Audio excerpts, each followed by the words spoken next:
When I went to the university and I took my first classes in education, my professors told me that education takes time, and until you see the fruits, you need patience. And the only thing that really affects the youth is media. They love it. They trying to see their models in the media and trying to act like them. So I went to learn media. And when I was on my second year during the MA, my professors told me, look, who remembers the news from last week? Education. This is something with roots. This is something that really affects the boy's soul. And then I figured out that these are two fields that we really need as a society, the media and the education, because they both shape the face of our society and our future. If you will look for medical issues and halakha, we'll find a lot. If you will go to law schools and you will look for Hebrew law, you will find a lot. Bookcases. If you will go agriculture, business, whatever you want. And media, which is so part of our life, we can't see anything about media and halakha. I'm trying to show that there is an awareness among the halakha scholars to the power of media. You can see that there were halachic awareness that the Temple Mount courtyard is a public arena where you have, like we call it today, rating. This is the reason why prophets are coming and preach, especially there. This is the place where Jeremiah has to preach to the people of Judea to make tshuva. This is the reason why the main executions, why the place where men's ceremonies took place, because this is the place where people are being exposed to information and for data. Now, there is a sub issue in media research regarding the effects and the functions of media. There is a function of enforcing norms, and you can see that enforcing norms also was very public, used to be public during the periods of the both Temple Mounts. Now, obviously, when we are talking about mass media, it's not like we are doing today. That I'm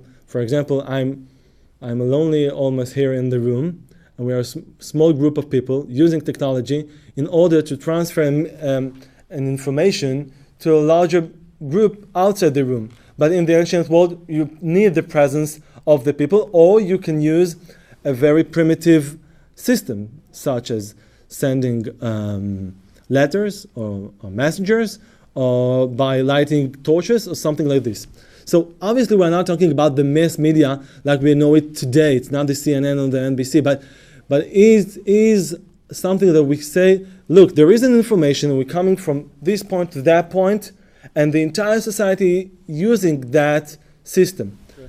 That there is a coronation in the Temple Mount, that it's a real media event, and the purpose of this media event is to socialize.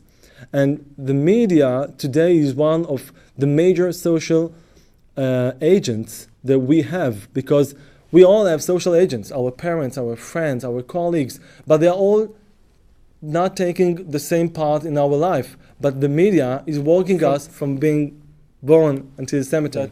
There is a theory, it's called the gender setting theory. This theory said that the media really don't tell us what to think about, but it tells us what to think about. Because we all know what was the most important issue this morning, because we all saw the headlines. And we think that the headline is the most important issue in our life. And there was a custom in Jewish communities, and this is something very nice, that the shul became the replacement of the Temple Mount. And the Beis HaMikdash, after it ruined in 70 AC, was not only a religious place, but also a communal place, but also a political place. And the same thing happened in all the communities, the Jewish communities all over the world, from Morocco to Warsaw, to England, to Germany, to France, to Syria. The shul is the heart of the community, and you can see a communicational arena in the shul. There was what we call a gender setting in the shul. There was a custom that developed in the 11th century in Germany and France, and every woman or man that didn't manage to arrange his life through court, through the formal system, could hold the prayer, hold the service every Shabbat before learning the Torah and say, guys, you are not continue until you will solve my problem. For example, a woman who wants to get divorced, someone who owes his friend money or an apology, and they become like a news edition in the shul. And the first item was that issue, and the second item was that issue. And it was like a huge pressure that the community used to force someone to do and to finish the problem that he created, because they figured out that you can't pray if you are not aware to what happened to the guy next seat to you. These were the trees. The forest is that all the information that you are entitled to know, it's not because you are entitled, but it's because it's your duty. It's the duty of the people to know. It's an obligation.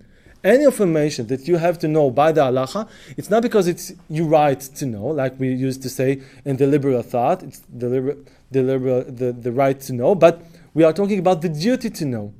Your duty is to know what are the norms. Your duty to know is what make you part of the society. And your duty is to know that there is someone in your community that is suffering and you can help him with the public pressure, which is in the middle of the scale between two thoughts. The one thought is of the public's right to know, that I just mentioned, and the other one is the Haredi, the ultra-Orthodox attitude that it's the public's right or even the duty not to know.